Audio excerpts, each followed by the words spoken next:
حامد اسی ذوالجلال والاکرام کے لیے ہے جس نے لفظ کن سے کائنات کی تخلیق فرمائی۔ تمام زبانوں کی حمد و ثنا صرف اور صرف اسی ذوالجلال والاکرام کے لیے ہے جس نے دنیا میں انسانوں کو پیدا فرمایا اور انسانوں کی ضروریات زندگی کی تمام اشیاء کو مہیا، مسجع، مرصع، مرقع فرمایا۔ تمام تر تعریفات، تمام تر حمد و ثنا صرف اور صرف اسی رب لم یزل کے لیے ہے جس نے انسانیت کی رشد و ہدایت کے لیے انبیاء کرام علیہم الصلاۃ والسلام کو مبعوث فرمایا کہ وہ نفوس قدسیہ کاملہ دنیا میں آ کر اللہ کی وحدانیت اور اپنی رسالت لوگوں تک پہنچاتے رہے۔ کروڑ ہا کروڑ صلاۃ و تسلیم ہو حضور سرور انبیاء، حبیب کبریا، شفیع روز جزا علیہ تحیت و ثنا کی بارگاہ میں کہ آپ تمام انبیاء کرام علیہم الصلاۃ والسلام کے آخر میں تشریف لائے اور آپ نے آ کر تمام بنندے ہوئے انسان کو اخوت و بھائی چارگی، ملنساری، اخلاق، بردباری، اعلیٰ ظرفی، اعلیٰ کردار کا درس و پیغام دیا۔ قبل اس کے کی گفتگو کا آغاز کیا جائے۔ جمعہ کے دن درود و سلام پڑھنے کی بڑی برکتیں، فضیلتیں ہیں۔ تمام تر برکتوں کو، فضیلتوں کو مد نظر رکھتے ہوئے ایک مرتبہ بلند آواز سے اپنے آقا و مولا صلی اللہ علیہ وسلم کی بارگاہ میں درود و سلام کے نذرانے پیش کیجیے۔ اللہم صلی علی سیدنا و مولانا محمد طب القلوب و دوائها وعافیت الابدان و شفائها ونور الابصار و ضیائها وروح الارواح و غذائها وعلی آلہ و اصحابہ وبارک وسلم صلاۃ و سلام علیک یا رسول اللہ صلی اللہ علیہ وآلہ وسلم۔ ماہ ذوالحجہ میں سب سے عظیم دو عبادات کا اہتمام ہوتا ہے، ایک تو قربانی ہے اور ایک حج ہے۔ حج اسلام کی عظیم ترین عبادتوں میں سے عظیم ترین عبادت ہے، جس میں اسلام کی شان بھی ہے، مسلمانوں کی اجتماعیت کا سبق بھی ہے۔ اور جب ایک جگہ مسلمان ایک لباس میں، ایک مقام پر اور ایک ہی انداز میں رب کا ذکر کر رہے ہوتے ہیں تو ایک طرف ساری دنیا کے مسلمانوں کے لیے قابل رشک اور قابل تعریف اور قابل فخر ہوتے ہیں، اور دوسری طرف دشمنان اسلام کے لیے ڈر اور دہشت اور وحشت کا باعث بھی ہوتے ہیں۔ انہیں معلوم ہوتا ہے کہ مسلمانوں کی اکثریت کتنی ہے، مسلمانوں میں اکائی کتنی ہے۔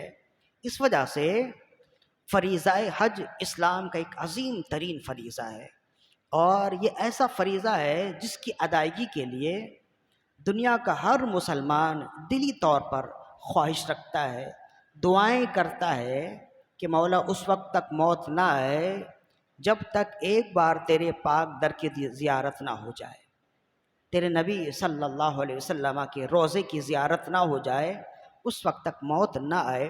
ہر شخص کی دلی تمنا ہوتی ہے اللہ تعالی ہر ایک کی تمنا پوری کرے اور موت سے قبل ہر ایک کو اپنا پاک در دکھائے، اپنے پاک حبیب کے پاک در پر حاضری کی سعادت توفیق عطا فرمائے۔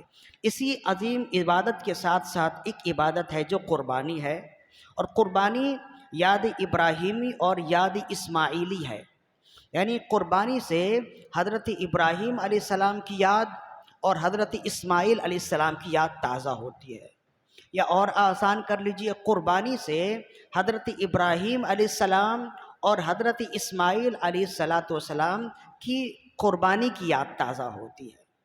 قربانی کا لفظ، قربانی تو ہم جانتے ہی ہیں قربانی کسے کہتے ہیں، لیکن اس کا معنی کیا ہوتا ہے؟ اس کا معنی ہوتا ہے ما یتقرب بہ الی اللہ، ہر وہ عمل جس کے ذریعے اللہ کا قرب حاصل کر لیا جائے وہ قربانی ہے۔ یعنی قربانی کی تعریف ہے ما یتقرب بہ الی اللہ، جس کے ذریعے اللہ کا قرب حاصل کر لیا جائے۔ تو قربانی سے مقصد کیا ہوتا ہے؟ اللہ کی رضا، اللہ کا قرب حاصل کرنا۔ تو اہل ایمان جہاں اس ذوالحجہ کے مہینے میں فریضہ حج ادا کرتے ہیں، وہیں فریضہ قربانی بھی ادا کرتے ہیں۔ ساری دنیا میں مسلمان جہاں کہیں بھی رہنے والے اس فریضے کو ادا کرتے اور بڑے شوق سے ادا کرتے، بچے بوڑھے مرد عورت ہر ایک اس قربانی کے دن کے انتظار میں پورے سال انتظار میں رہتے ہیں۔ ایک رونق ہوتی ہے، بچوں کے لیے بھی ایک خوشی کا سما ہوتا ہے، مردوں کے لیے، عورتوں کے لیے، حتیٰ کہ بعضوں کو تو ایسا دیکھا جن پر قربانی واجب نہیں ہے لیکن اتنا شوق ہوتا ہے کہ وہ واجب نہ ہونے کے باوجود بھی قربانی کرتے ہیں کہ ایک یاد تازہ ہو جائے گی، گھر میں ایک رونق ہوگی، بچوں کے لیے کھانے پینے کا اہتمام بھی ہو جائے گا، اور اللہ کی بارگاہ میں ہماری طرف سے نفلی قربانی کا ہدیہ بھی اللہ کی بارگاہ میں پیش ہو جائے گا۔ تو یہ ایک طریقہ ہے قربانی کا۔ تو آج انشاءاللہ ہم اسی پر گفتگو کریں گے کہ قربانی کیا چیز ہے۔ دیکھیں، قربانی بطور عبادت اتنی ہی پرانی ہے جتنی پرانی تاریخ انسانیت کی ہے۔ جتنی پرانی تاریخ انسانیت کی ہے اتنی ہی پرانی تاریخ قربانی کی ہے۔ وہ ہم نے پہلے بھی بتا دیا تھا کہ اسلام میں جتنی عبادات ہیں یہ قدیم اور جدید دونوں ہیں۔ قدیم، روزہ بھی قدیم عبادت، ہر زمانے میں ہر تمام انبیاء کرام میں روزہ بھی قدیم عبادت رہا، نماز ہر دین میں ہے، ہر نبی کی امت میں ہے، قربانی بھی ایک قدیم ترین عبادت ہے۔ ہاں، یہ بات ضرور ہے کہ ان عبادتوں کی شکلیں الگ الگ ادوار میں الگ الگ رہی ہیں، جو ہم پہلے بیان کر چکے۔ روزے کا بھی معاملہ ایسا ہی ہے کہ کسی دن میں 3 مہینوں میں 3 دنوں کا روزہ ہے، کسی دن میں عاشورے کا روزہ تھا، اور دین اسلام میں روزہ فرض ہے ماہ رمضان کا۔ ایسے ہی معاملہ نمازوں کا ہے، ایسے ہی معاملہ حج کا بھی ہے۔ حج بطور عبادت ہر مذہب میں ہے، لیکن پرانے زمانے میں جب لوگ حج کرتے تھے اس کا طریقہ اور تھا، اب طریقہ اور ہے۔ تو قربانی بھی بطور عبادت پرانی عبادت ہے، اس زمانے سے لے کے اس زمانے تک ہے، اگرچہ اس کے طریقے مختلف ہو گئے، اگرچہ اس کے ضابطے الگ ہو گئے، اس کے شرائط اور ضوابط الگ ہیں، لیکن قربانی بطور عبادت ہر مذہب میں موجود ہے۔ اور سب سے پہلی قربانی جو ہے وہ حضرت آدم علیہ السلام کے زمانے کی قربانی، اس لیے کہ حضرت آدم وہ شروعات انسانیت ہیں، آپ ہی سے انسانیت کا آغاز آپ سے ہی ہے۔ تو سب سے پہلی قربانی وہی ہے جس کو قرآن مجید کے سورہ مائدہ میں بیان کیا، آیت نمبر 27 میں اللہ تعالی نے ارشاد فرمایا، وَاتْلُ عَلَيْهِمْ نَبَأَ ابْنَيْ آدَمَ بِالْحَقِّ اذ قربا قربانا فتقبل من احدهما ولم يتقبل من الاخر۔ اس کا ترجمہ ہم بعد میں کریں گے۔ اس کا پس منظر یہ ہے کہ حضرت آدم علیہ السلام جب دنیا میں تشریف لائے، ایک مرد اور ایک عورت کی صورت میں تشریف لائے دنیا میں۔ پوری دنیا خالی ہے، نہ انسان ہے اور نہ ہی کوئی دوسری چیزیں ہیں، جانور چرند پرند ہیں، آہستہ آہستہ وہ بالیدگی پاتے رہے، لیکن انسان نام کی اگر کوئی شخصیت ہیں تو وہ اللہ کے نبی آدم ہیں اور آپ کی اہلیہ حضرت حوا ہیں۔ اب انہی دونوں سے انسانیت کا آغاز ہونا تھا، تو پھر ان کے بیٹے ہوئے، پھر بیٹیاں ہوئیں، پھر اسی طرح ہوتے ہوتے پوری دنیا میں انسانوں کی آبادی پھیل گئی۔ تو اس زمانے میں طریقہ یہ تھا کہ بھائی بہنوں میں نکاح ہوتا تھا، اور بھائی بہنوں میں نکاح کا طریقہ ایسا ہی نہیں تھا بلکہ ایک ضابطے کے تحت تھا۔ حضرت ابراہیم علیہ السلام کی اہلیہ جناب حوا، ہم تمام کی ماں، ان کے ہاں جب اولاد ہوتی تو ایک مرتبہ میں جڑواں بچے ہوتے، 2 اولادیں ہوتی، ایک بیٹا اور ایک بیٹی۔ تمام اولادیں، جتنی اولادیں آپ کی ہوئیں سب جڑواں ہوئیں، یعنی ایک بیٹے اور ایک بیٹی۔ صرف ایک نبی تھے حضرت شیس، وہ تنہا ہوئے تھے، اور تنہا کیوں ہوئے وہ ہم آگے بتاتے ہیں۔ تو یہ ہوتے تو ایک حمل سے 2 بچے ہوتے، ایک بیٹی اور ایک بیٹا، اور پھر دوسرے حمل سے اور بچے ہوتے، بیٹے اولادیں ہوتی، ایک بیٹی اور ایک بیٹا۔ تو اب اس میں طریقہ یہ تھا کہ پہلے حمل سے جو بیٹی اور بیٹے ہیں، جو لڑکے اور لڑکیاں ہیں، جو لڑکے اور لڑکی ہے، یہ دونوں آپس میں بھائی بہن ہوتے، اور دوسرے حمل سے جو لڑکا اور لڑکی ہے وہ ان دونوں کے لیے غیر محرم ہوتے، بھائی بہن نہیں ہوتے، اس لیے کہ اب تو نسل انسانی کو تو چلانا ہے نا۔ تو یہ طریقہ تھا، اور ظاہر ہے کہ یہ طریقہ اللہ کی جانب سے تھا۔ اللہ کے نبی حضرت آدم علیہ السلام نے خدا نخواستہ اپنے انداز میں یا اپنے طریقے سے اپنی مرضی سے کوئی عمل نہیں کیا نا، وہ اللہ کے نبی تھے، اللہ کے پہلے خلیفہ تھے۔ تو اللہ نے آپ کو یہی حکم دیا کہ نسل انسانی کی بالیدگی کے لیے، نسل انسانی کی ترویج و اس کے لیے ارتقاء کے لیے، ترویج و ارتقاء کے لیے آپ نے یہی کرنا ہے۔ تو ہر حمل سے 2 بچے ہوتے، ایک بیٹی اور ایک بیٹا، تو یہ دونوں آپس میں بھائی بہن ہوتے۔ جب دوسری حمل سے بیٹی اور بیٹے ہوتے تو یہ دونوں ایک دوسرے کے لیے غیر ہوتے۔ تو پھر ہوتا یہ کہ ایک حمل سے دوسرے حمل کا نکاح ہوتا، ایک حمل کی بیٹی اور دوسرے حمل سے بیٹے، ان دونوں کا آپس میں نکاح ہوتا۔ یہی طریقہ ہوتا حتیٰ کہ اللہ کے نبی آدم علیہ السلام جب اس دنیا سے گئے اس وقت آپ کی صلبی اولاد 40 کے قریب تھی۔ آپ کی صلبی اولاد بعضوں کے نزدیک 400 بتائی جاتی ہے، 40 یا 400 کے قریب آپ کی اپنی اولاد تھی۔ اور پھر اولاد کی اولاد، اولاد کی اولاد اگر دیکھیں تو 40,000 سے زیادہ تھی، یعنی ایک باقاعدہ قبیلہ اور ایک بستی بن گئی تھی۔ پھر ان میں تو آہستہ آہستہ پھر اولادیں ہوتی رہیں، تو آہستہ آہستہ زمین پھیلتی گئی، اور آج دنیا کے کونے کونے میں انسان موجود ہیں۔ یہ سب شاخیں ہیں، ہم سب جو ہے نا شاخیں ہیں، اور ہماری جڑ جا کر ملتی ہے حضرت آدم علیہ السلام اور حضرت حوا سے، اصلیت وہیں کی ہے۔ یعنی جسمانی طور پر ہم آدم علیہ السلام کی اولاد ہیں، اور روحانی طور پر رسول اللہ صلی اللہ علیہ وسلم کی اولاد ہیں، اس لیے کہ رسول اللہ نے خود فرمایا میں تمہارے لیے باپ کی طرح ہوں۔ تو جو شخص اپنے جسم کی حفاظت کرے گا آدم علیہ السلام کے نسب کی حفاظت کرے گا، اور جب اپنی نسب اور آدم علیہ السلام کی جانب نسب کی حفاظت کرے گا تو اس کا جسم سلامت رہے گا، اور جو رسول اللہ کی نسبت کو کی سلامتی چاہے گا، جو اس کی حفاظت کرے گا تو اس کی روح تازہ رہے گی۔ تو یہ 2 نسبیں ہیں، یہ 2 سلسلے ہیں جس کے ساتھ ساری انسانیت چل رہی ہے۔ تو اب 2 بیٹے پیدا ہوئے، ایک قابیل، اور قابیل کے ساتھ جو اس کی بہن پیدا ہوئی وہ اقلیمہ، اور دوسرے نسب سے اولاد پیدا ہوئی وہ حابیل، اور حابیل کے ساتھ اس کی بہن پیدا ہوئی لیوزا، بعضوں نے لیودا بھی لکھا ہے۔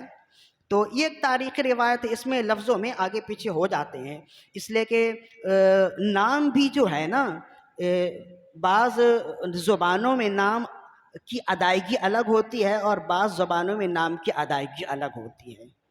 جیسے ہم بولتے ہیں موسیٰ، یہ عربی زبان سے اردو زبان میں منتقل ہوا نا موسیٰ، لیکن جو پرانی کتابیں ہیں بائبل انجیل ہے تو اس میں موسیٰ نہیں آتا ہے، موسیس آتا ہے۔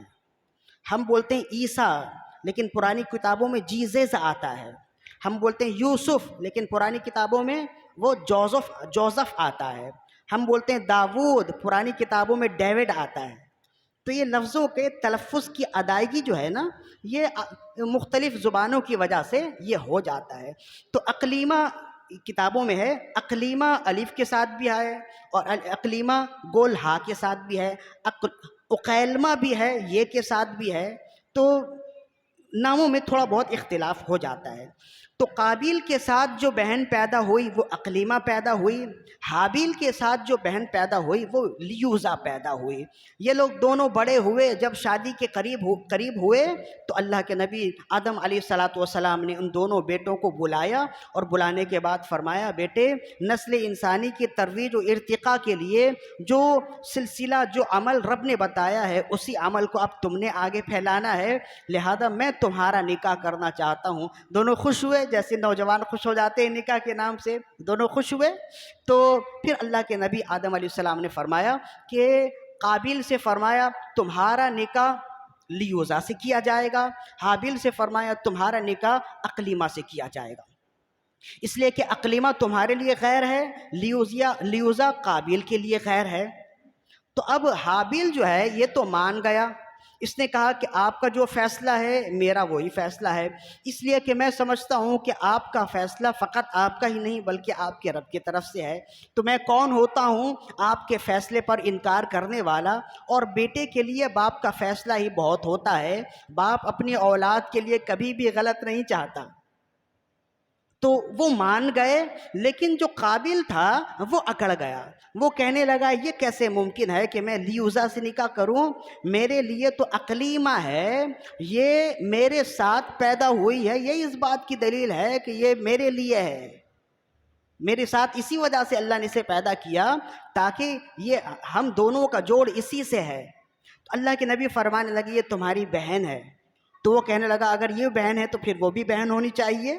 تو وہ اپنی حکمتیں چلانے لگا۔ اللہ کے نبی آدم علیہ السلام نے فرمایا کہ ایسا نہیں ہے۔ وہ کہنے لگا کہ آپ اپنے اس بیٹے کو زیادہ پسند کرتے، مجھے کم پسند کرتے، اس وجہ سے خوبصورت اسے دیتے ہیں اور جو خوبصورتی میں کم ہے وہ مجھے دیتے ہیں۔ آپ نے فرمایا یہاں خوبصورتی میں کمی یا اضافے کی بات نہیں ہے، یہاں تو نسل انسانی کی ارتقاء کی بات ہے، اور جو رب نے حکم دیا میں اسی حکم کے مطابق چل رہا ہوں اور اسی حکم کے مطابق فیصلہ کر رہا ہوں۔ تو قابل ماننے کے لیے تیار ہی نہیں۔ وہ کہتا ہے اقلیمہ چونکہ میرے ساتھ ہی پیدا ہوئی ہے، لہذا میں اس سے نکاح کروں گا، یہ میرے لیے ہے، میں اس سے نکاح کروں گا۔ اللہ کے نبی حضرت آدم علیہ السلام نے اسے بہت سمجھایا لیکن وہ ماننے والا نہیں تھا۔ بالآخر آپ نے فرمایا دیکھو یہ میرا فیصلہ نہیں، یہ رب کا فیصلہ ہے۔ تو جب رب کے فیصلے کی بات آئی تو وہ خاموش ہو گیا۔ ایسا نہیں، وہ کہنے لگا اگر یہ رب کا فیصلہ ہے تو پھر کوئی دلیل دیجئے، کوئی ثبوت دیجئے جسے مل جائے کہ یہ رب کا فیصلہ ہے، ورنہ میں تو یہ فیصلہ ماننے کے لیے تیار نہیں۔ تو پھر اللہ کے نبی آدم علیہ نبینا علیہ الصلوۃ والسلام نے فرمایا ٹھیک ہے، اب اس کی دلیل یہ ہے کہ تم دونوں اپنی اپنی قربانی پیش کرو، جس کی قربانی رب قبول کر لے گا اقلیمہ اسی کے لیے ہے۔ یہ اس بات کی دلیل ہوگی کہ رب نے اس کی طرف سے اقلیمہ کو قبول کر لیا ہے۔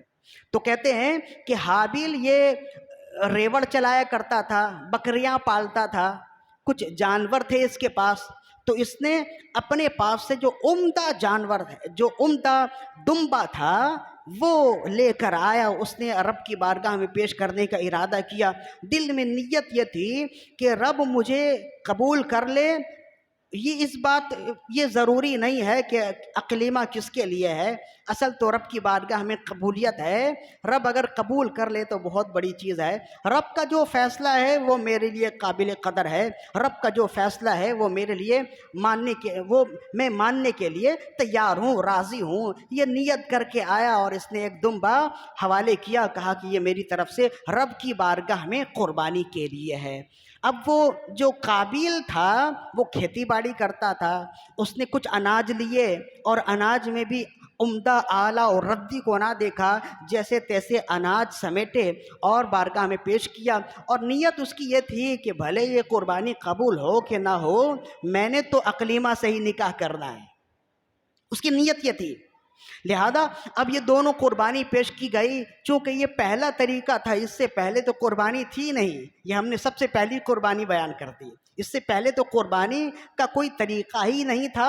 تو اب پوچھنے لگے ہم یہ تو لے آئے لیکن اب یہ اس کی قربانی کیا ہوگی، اس کا طریقہ کیا ہوگا؟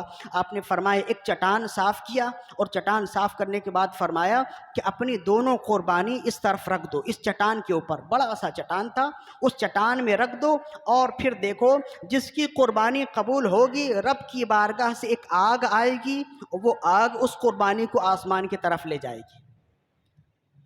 ایک آگ کی چمک ہوگی جس میں سفیدی بھی ہوگی، اور اس میں حدت نہیں ہوگی، اس میں گرمی نہیں ہوگی، وہ آگ اچانک چمکے گی اور قربانی کو رب کی بارگاہ میں پیش کر دے گی۔ اب یہ دونوں بھی دیکھنے لگے، قربانی پیش کیا، دعا کرنے لگے۔ اللہ کے نبی آدم علیہ السلام علی نبینا علیہ السلام نے بھی دعا کی۔ تھوڑی دیر کے بعد ایک بجلی سی چمکی، ایک آگ آئی، اور حابیل کی قربانی جو دمبے کی شکل میں تھی وہ رب کی بارگاہ میں پہنچ گئی، قبول ہو گئی۔ جب اس کی قربانی قبول ہو گئی تو اللہ کے نبی آدم علیہ السلام نے ارشاد فرمایا دیکھو میں نہ کہتا تھا کہ اقلیمہ حابیل کے لیے ہی ہے، اسی وجہ سے ان کی قربانی قبول ہوئی اور تمہاری قربانی قبول نہیں ہوئی۔ تو وہ ہونا تو یہ چاہیے کہ وہ مان لے، تسلیم کر لے، وہ مزید اکڑ گیا، وہ کہنے لگا کہ کچھ بھی ہو جائے میں تو اقلیمہ سے ہی نکاح کروں گا۔ لہذا اللہ کے نبی آدم علیہ السلام نے تو فیصلہ کر دیا، جو رب کا فیصلہ تھا وہی ان کا تھا، اور جو ان کا فیصلہ تھا وہ رب کا فیصلہ تھا، اور انہیں رب کی بارگاہ سے یہ دلیل بھی مل گئی، یہ ثبوت بھی فراہم ہو گئے کہ قربانی بھی قبول کر لی گئی، یہ اس بات کی دلیل ہے کہ رب نے اسے قبول کر لیا ہے۔ تو یہ فیصلہ ہو گیا، اور اللہ کے نبی آدم علیہ نبی علیہ الصلوۃ والسلام اس فیصلے کے بعد رب کی بارگاہ میں عمرہ ادا کرنے کے لیے، حج کرنے کے لیے چلے گئے۔ حضرت آدم علیہ السلام ہند میں اترے ہیں نا، سرندیپ میں اترے ہیں، اور یہاں سے آپ نے 70 حج پیدل کیے ہیں، 70 پیدل حج کیے ہیں بیت اللہ کی طرف۔ تو آپ حج کرنے کے لیے چلے گئے۔ اب جب قابیل نے دیکھا کہ اب راستہ صاف ہے، تو اسے تو پہلے ہی حابیل پر غصہ تھا، اور اس کے دماغ میں یہ بات سوار تھی کہ یہ راستے سے ہٹے تو پھر میں اقلیمہ پر قبضہ کروں، لہذا اس کے دماغ میں ایک ہی بات آئی، اور اس نے حابیل کو قتل کر دیا۔ قتل کرنے کے سے پہلے جو ہے نا، ان دونوں میں کچھ مکالمے ہوئے کہ تمہاری قربانی پیش ہوئی، میری قربانی پیش نہ ہوئی۔ تو وہی مکالمہ ہے جو ہم نے خطبے میں آیت تلاوت کی ہے، اسی مکالمے کی آیت ہے کہ وَاذْكُرْ وَاتْلُ عَلَيْهِمْ نَبَأَ ابْنَيْ آدَمَ بِالْحَقِّ، کہ پیارے حبیب آپ ان پر ابن آدم یعنی آدم کے 2 بیٹوں کے قصے بیان کریں۔ اذ قربا قربانا فتقبل من احدهما ولم يتقبل من الاخر، کہ ان دونوں نے قربانی پیش کی تو ایک کی قربانی قبول کر لی گئی اور دوسرے کی قربانی قبول نہ کی گئی۔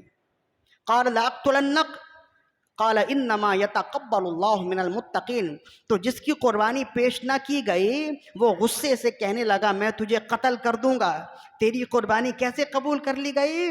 تو حابیل نے کہا انما يتقبل اللہ من المتقین، قربانی تو اللہ پرہیزگاروں کی قبول کرتا ہے۔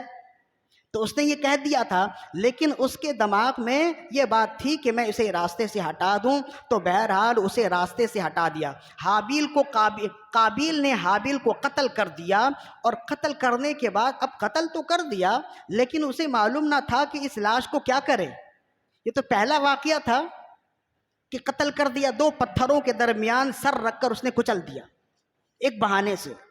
جب وہ مر گیا تو اب اسے پیٹھ پر لادے ایک مشکیزے میں ڈالے، بڑے سے چمڑے کے مشکیزے میں ڈالے، وہ گھومتا رہا کہ اس لاش کا میں کیا کروں۔ 40 دنوں تک گھومتا رہا، کچھ سمجھ نہ آیا، ایک درخت کے نیچے بیٹھ کر سوچنے لگا کہ میں کیا کروں۔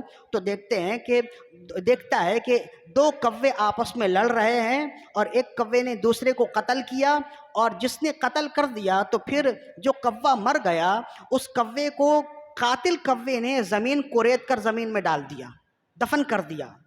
تو جب اس نے یہ دیکھا تو کہا اچھا مردے کو ایسے زمین میں دفن کرتے ہیں۔ فبعث اللہ بغراب یبحث فی الارض لیریہ کیف یواری سوءۃ اخیہ قال یا ویلتى اعجزت ان اکون مثل هذا الغراب فاواری سوءۃ اخیہ فاصبح من النادمین۔ تو کہتے ہیں پھر اللہ نے 2 کوے بھیجے جو زمین کو ریت رہے تھے، جب ایک نے دوسرے کو دفن کر دیا تو یہ کہنے لگا کہ ہائے میں تو کوے جیسا بھی نہ ہو سکا کہ مجھے پہلے سے خبر ہو جائے کہ اس طرح سے مردے کو دفن کرتے ہیں۔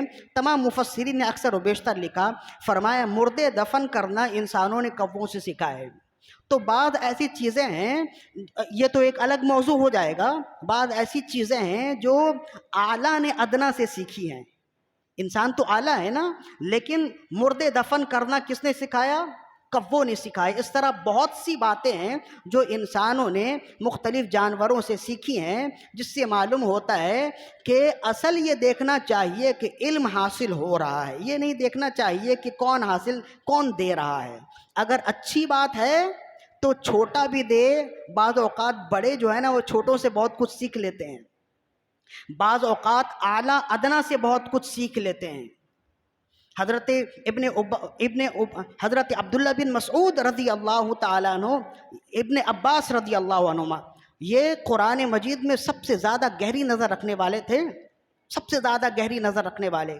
کہتے ہیں الحمدللہ الذی فاطر السماوات والارض، جب یہ والی آیت اتری نا، سورہ فاطر کی آیت ہے، تمام تعریف اس رب کے لیے ہے جو زمین و آسمان کا فاطر ہے۔ تو لوگ آ کر پوچھنے لگے یہ فاطر کیا چیز ہے، فاطر کیا چیز ہے؟ کہنے لگے مجھے معلوم نہیں ہے۔ تو ایک عرصہ ہو گیا، کہیں سفر میں تھے، ایک گاؤں سے گزر ہوئی، تو کہتے ہیں کہ 2 کسان آپس میں ایک کنویں کے پاس لڑ رہے تھے، اور کسان میں سے ایک کہہ رہا تھا یہ میں نے بنایا ہے، اور دوسرا کہہ رہا تھا یہ میں نے بنایا ہے۔ تو یہ میں نے بنایا کو عربی میں کہہ رہا تھا انا فطرتھا، اسے میں نے بنایا ہے۔ دوسرا کہہ رہا تھا انا فطرتھا، اس کنویں کو میں نے بنایا ہے۔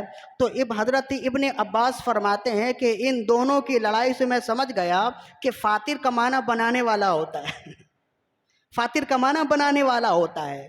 تو پھر جب کوئی پوچھتا تو فرماتے الحمدللہ فاطر السماوات والارض، تو معنی یہ ہے تمام تعریف اس رب کے لیے ہے جس نے زمین و آسمان کو بنایا، پیدا کیا۔ تو فرماتے ہیں فاطر کا لفظ مجھے کسانوں نے سکھایا۔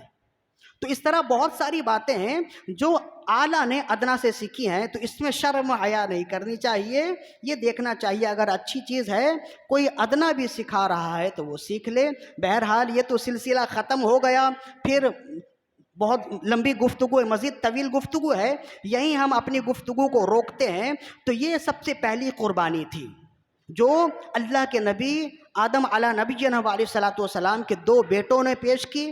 ایک کی قربانی قبول ہو گئی، جو حابیل تھے ان کی قربانی قبول ہو گئی، اور جو قابیل تھا اس نے قتل کیا اور وہ مردود بارگاہ ہوا۔ اور رسول اللہ نے فرمایا قیامت تک جتنی قتلیں ہوں گی ان تمام قتلوں میں قاتل کا تو حصہ ہوگا، سب سے پہلے اس کا بھی حصہ ہوگا، اس لیے کہ سب سے پہلے قتل کرنے کا طریقہ اسی نے ایجاد کیا نا۔ تو قیامت تک جو بھی قتل کرے گا، مظلومانہ قتل کرے گا، تو اس قتل میں اس کا بھی جرم شامل ہوگا، اس کا بھی حصہ ہوگا۔ اسی وجہ سے ہمارے علماء فرماتے ہیں کہ کوشش کیجئے کہ آپ کی زندگی سے کوئی اچھی چیز رائج ہو، آپ کی زندگی سے کوئی بری چیز یا کوئی گناہ کا طریقہ رائج نہ ہو، ورنہ آپ مر کر چلے جائیں گے۔ آپ نے اگر گناہ کا کوئی طریقہ ایجاد کر دیا ہے، آپ کے بعد پیچھے جتنے لوگ اس گناہ میں ملوث ہوتے جائیں گے آپ بھی حصے دار ہوتے چلے جائیں گے۔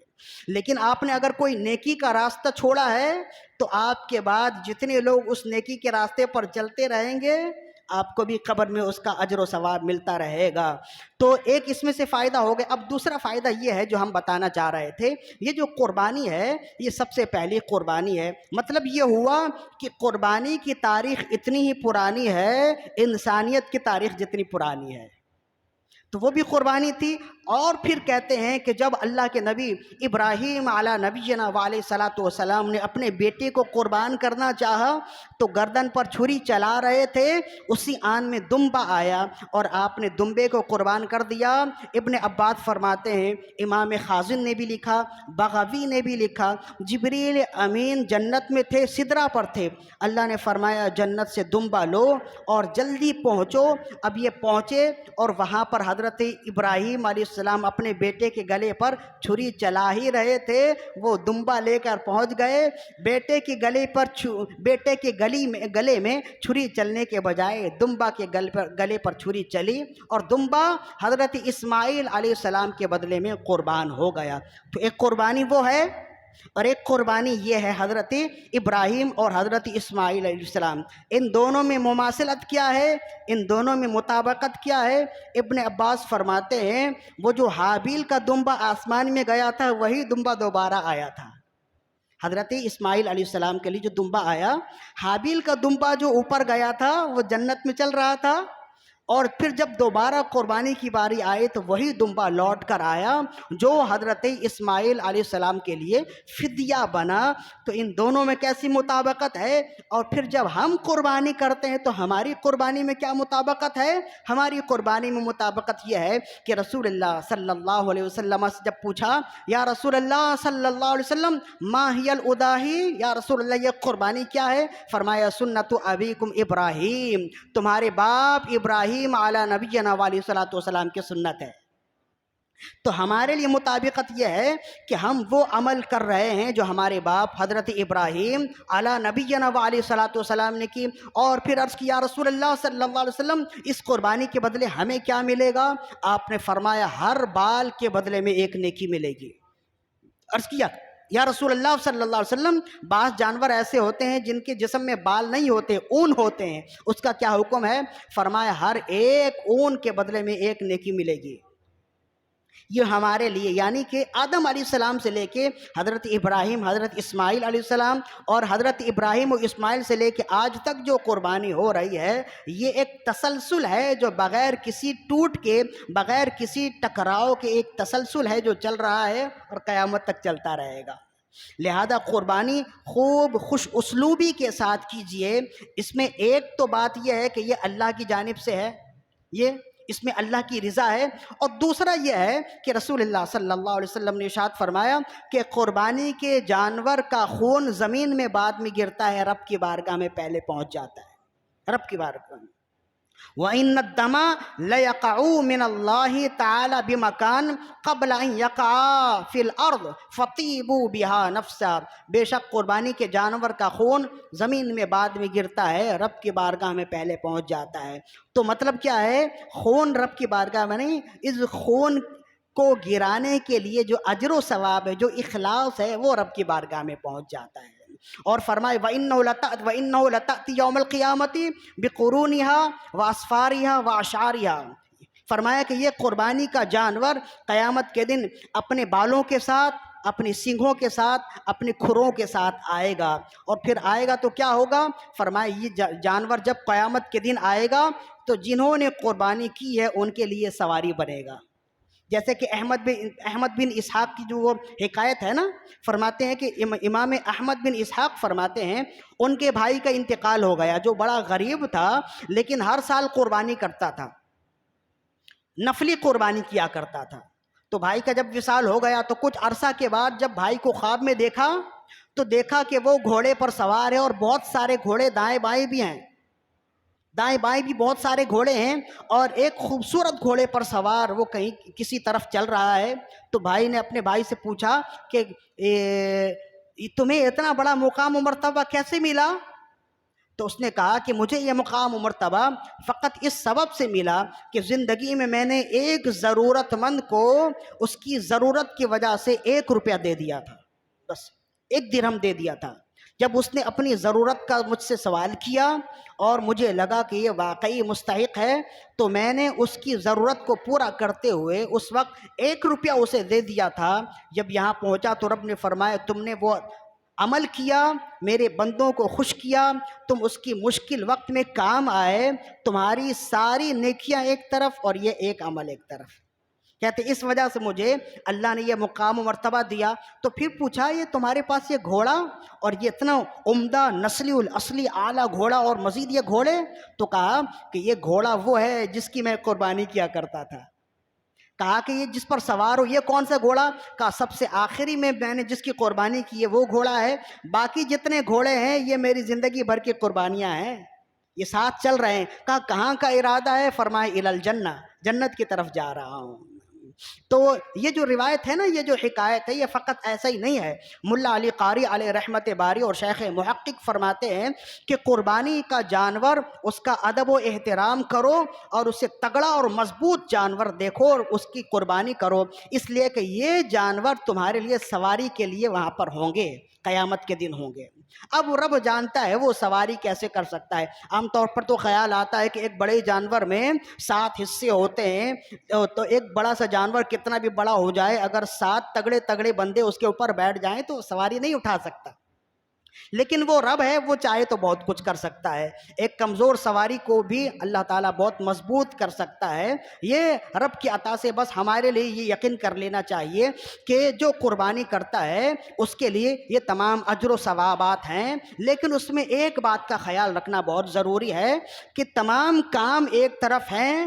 حابیل نے کہا انما یتقبل اللہ من المتقین، اللہ تعالیٰ اسی کی قربانی قبول فرماتا ہے جو اخلاص کے ساتھ قربانی کرے۔ لہذا اپنی قربانی میں اخلاص رکھیے، دکھاوا نہ رکھیے۔ ہمارے ہاں جانوروں کے لیے نا مقابلے ہوتے ہیں کہ فلاں نے اتنا تگڑا جانور لیا ہے تو میری ناک تو نیچی ہو جائے گی، تو میں اس کے مقابلے میں اس سے زیادہ تگڑا جانور لوں گا۔ تو یہ مقابلہ آپ جتنے تگڑے جانور لے لیں وہ قیامت کے دن چوٹی کے پر کے برابر بھی نہیں ہوں گے اگر اخلاص نہ ہوا تو۔ اور اگر اخلاص ہوگا تھوڑا عمل بھی کافی ہوگا۔ وہ امام حاکم کی حدیث ہے، حضرت معاذ بن جبل رضی اللہ عنہ کو جب رسول اللہ یمن کی طرف بھیج رہے تھے نا، تو حضرت معاذ بن جبل نے عرض کی اوصینی یا رسول اللہ، یا رسول اللہ میں آپ سے جدا ہو رہا ہوں، پھر دوبارہ ملاقات ہو پائے گی کہ نہیں ہو پائے گی؟ اور حقیقت حال بھی یہی ہے کہ پھر دوبارہ رسول اللہ سے ملاقات آپ کی نہیں ہوئی، آپ کا وصال ہو گیا تھا، رسول اللہ صلی اللہ علیہ وسلم کا وصال ہو گیا تھا۔ تو حضرت معاذ بن جبل نے عرض کی یا رسول اللہ مجھے کوئی وصیت کیجئے، تو رسول اللہ نے آخری وصیت کی تھی جب آپ نے انہیں یمن کا گورنر بنا کر بھیجا، آپ نے فرمایا تھا اخلص دینک یکفیک اللہ تعالی العمل القلیل، فرمایا اپنے اعمال کو خالص کر لو، تمہارے لیے تمہارا تھوڑا عمل بھی کافی ہو جائے گا۔ یکفیک العمل القلیل، تمہارے لیے تھوڑا عمل بھی کافی ہو جائے گا۔ تو قربانی کے لیے یہ مقابلے بازی مت کیجئے، مقابلے بازی سے آپ دنیا والوں میں واہ واہ تو اپنے آپ میں کروا لیں گے، لیکن آخرت میں کوئی اجر و ثواب نہیں ہوگا۔ قربانی کے لیے خالص نیت رکھیے، اور خالص نیت کے لیے زیادہ تگڑے جانور کی قربانی ضروری نہیں ہے، بلکہ ہمارے علماء کرام نے تو یہ مشورہ بھی دیا ہے، اس زمانے میں بے روزگاری زیادہ ہے، مہنگائی زیادہ ہے، اور اگر کسی پر قربانی واجب بھی ہو نا تو 50 60 لاکھ کی قربانی واجب نہیں ہے، ایک حصہ واجب ہوتا ہے، ایک بکرے کی قربانی واجب ہوتی ہے۔ اب ایک شخص پر ایک قربانی واجب ہے اور وہ لوگوں کے درمیان میں ناک اونچی کرنے کے لیے 10 لاکھ کا جانور قربان کر رہا ہے، تو ہمارے علماء کرام نے فرمایا اس سے بہتر یہ ہے کہ وہ 10 لاکھ کا جانور قربان نہ کرے، ایک حصہ یا ایک بکرا اپنی طرف سے قربانی کر دے، باقی جو پیسے بچ گئے ہیں غریب اور غربا میں تقسیم کر دے، اس سے زیادہ اجر و ثواب ملے گا۔ اس لیے کہ قربانی تو ایک ہی حصے سے پوری ہو جائے گی، لیکن ایسا کرے گا کون؟ اگر کوئی جو بہت 10 لاکھ کا یا 20 لاکھ کا جانور خریدنے والا ہے، اس سے اگر کہا جائے ایک چھوٹا سا بکرا لے کر قربانی کر دو، اپنی فرضیت ادا کر دو، تو کیا وہ مانے گا؟ وہ کہے گا اگر میں نے یہ کر دیا تو پھر لوگوں پر تو میرا روب ختم ہو جائے گا۔ لوگ سمجھتے ہیں کہ میری قربانی سب سے عمدہ و اعلیٰ ہوتی ہے، تو یہ لوگوں کو دکھانے کے لیے اگر قربانی آپ کرتے ہیں تو یہ یقین رکھیے کہ آپ کی قربانی سے کوئی فائدہ نہیں ہے۔ اس سے بہتر ہے کہ آپ اپنے حصے کی ایک قربانی کر لیجئے اور باقی پیسے لوگوں میں تقسیم کر دیجئے۔ سلام ہے میرے آقا صلی اللہ علیہ وسلم کی سوچ پر، کیسی خوبصورت سوچ ہے، جسے حضرت عقبہ بن عامر رضی اللہ عنہ فرماتے ہیں کہ ان رسول اللہ صلی اللہ علیہ وسلم اعطى غنما يقسمها على صحابته او كما قال۔